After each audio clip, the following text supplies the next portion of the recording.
اعوذ باللہ من الشیطان الرجیم بسم اللہ الرحمن الرحیم رب اشرح لی صدری ویسر لی امری واحلل عقدۃ من لسانی یفقہوا قولی۔ ریاض الصالحین حصہ اول، اللہ کے خوف اور تقوی کا بیان۔ گزشتہ حدیث کا خلاصہ اور فائدہ۔ اس میں تقدیر کا مسئلہ بیان کیا گیا ہے جس پر ایمان رکھنا ضروری ہے، اور اس کا مطلب یہ ہے کہ اللہ تعالیٰ کو ہر انسان کے متعلق پہلے سے ہی علم ہے کہ وہ نیک ہوگا یا بد، جنتی ہوگا یا جہنمی، اور اس نے اپنے علم کے مطابق یہ سب کچھ پہلے سے ہی لکھ دیا ہے۔ اس کے لکھنے کا مطلب یہ نہیں ہے کہ انسان مجبور، محض اور ارادہ و اختیار کی قوت سے محروم ہے، جیسا کہ کچھ گمراہ فرقوں نے ایسا سمجھا ہے، بلکہ یہ تو اللہ کے علم کا ایک اظہار ہے۔ اس کا کوئی تعلق انسان کے ارادے و اختیار سے نہیں ہے۔ اللہ نے انسان کو مجبور محض نہیں بنایا ہے، بلکہ اسے ارادہ اور اختیار کی آزادی سے نوازا ہے، کیونکہ اس کے بنا اس کی آزمائش نہیں ہو سکتی تھی۔ انسان کی آزمائش تبھی ہو سکتی تھی کہ اسے نیک یا بد دونوں میں سے کسی بھی ایک راستے کے انتخاب اور اس پر عمل کرنے کا اختیار حاصل ہو۔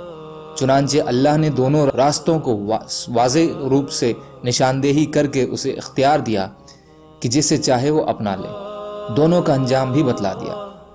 لیکن یہاں امام نووی رحمۃ اللہ علیہ نے اس حدیث کو اللہ کے خوف کے باب میں ذکر کر کے تنبیہ کر دی ہے کہ اللہ سے ڈرتے ہوئے اسے اچھے خاتمے کی دعا اور اس سے مدد طلب کرتے رہو، اور اس کے لیے جو اسباب ہیں انہیں اختیار کرو، یعنی ایمان و تقوی کو اپنا اوڑھنا بچھونا بناؤ، اس لیے کہ انسان اپنی طاقت کے مطابق اسباب و وسائل اختیار کرنے کا مکلف ہے، جبکہ اس کے انجام سے وہ بے خبر ہے۔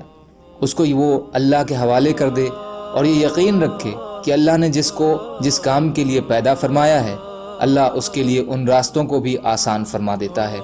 جو نیکی کو اپنائے گا، نیکی کے راستے اس کے لیے کھلتے چلے جائیں گے، اور اسی طرح جو بدی کو اپنائے گا اس کے راستے اس کے لیے ہموار ہو جائیں گے۔ اس کے علاوہ برائی کی زندگی کے کسی مرحلے میں بھی اختیار نہ کریں کہ کہیں اسی پر اس کی زندگی کا اختیار نہ ہو جائے، اور یوں زندگی بھر کی نیکیوں پر مہر لگ جائے اور وہ جنتیوں کی بجائے جہنمی قرار پا جائے۔ حضرت ابن مسعود رضی اللہ تعالیٰ عنہ سے روایت ہے کہ رسول اللہ صلی اللہ علیہ وسلم نے فرمایا، اس دن یعنی قیامت والے دن جہنم کو اس حالت میں لایا جائے گا کہ اس کی 70,000 لگامیں ہوں گی، ہر لگام کے ساتھ 70,000 فرشتے ہوں گے جو اسے کھینچ رہے ہوں گے۔ مسلم شریف۔ فائدہ۔ اس کا تعلق غیب کی باتوں سے ہے جن پر ایمان رکھنے کا حکم ہے۔ اس کی تشبیہ قرار دینا صحیح نہیں ہے، یہ حقیقت پر ہی محمول ہے، لیکن اس کی کیفیت ہم نہیں جان سکتے۔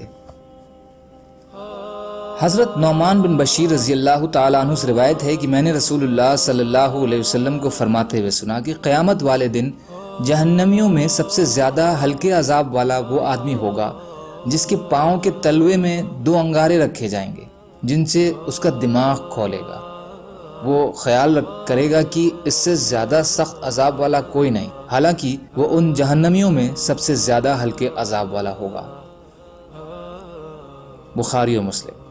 فائدہ۔ صحیح مسلم کی دوسری روایت میں اس کے جوتے اور تسمے آگ کے ہوں گے جن سے اس کا دماغ اس طرح کھولے گا چولہے پر رکھی ہوئی ہانڈیاں کھولتی ہیں، اور کچھ روایات میں یہ بھی ہے کہ یہ شخص ابو طالب ہے جو نبی اکرم صلی اللہ علیہ وسلم کے سگے چچا اور آپ کے بڑے ہمدرد، غمخوار اور مددگار تھے، لیکن چونکہ دولت و ایمان سے محروم مرے اس لیے جہنم کے حقدار ہوئے۔